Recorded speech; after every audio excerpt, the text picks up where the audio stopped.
Hi friends, welcome to the manageable channel. మరి చూసుకున్నట్టయితే ఈ గేదె మరి అమ్మకానికి అయితే వచ్చింది.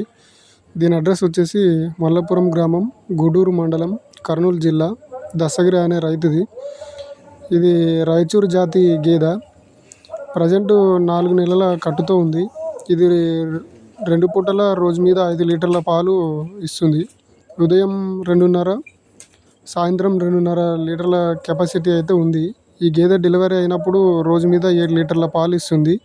దీనికి దున్నపోతు మరి దూడ 7 నెలల వరకు 2 పూటల పాలు ఇస్తుంది. మరి రైతు మొబైల్ నంబర్ వచ్చేసి 8522006852. మరి దీని ధర అలాగే ఇంకా పూర్తి డీటెయిల్ కోసం అయితే రైతుని అయితే సంప్రదించండి. అండ్ అలాగే మీరు కూడా ఇలా వీడియోస్ పంపించాలనుకుంటే నా నెంబర్కి అయితే వాట్సాప్ చేయండి. నా నెంబర్ వచ్చేసి 8297011316. సో ఎవరైనా ఆసక్తి కలిగి ఉన్నవారైతే ఈ నెంబర్కి అయితే కాల్ చేయండి. సో రైతు అయితే మీకు పూర్తి డీటెయిల్స్ ఇస్తారు. Thank you.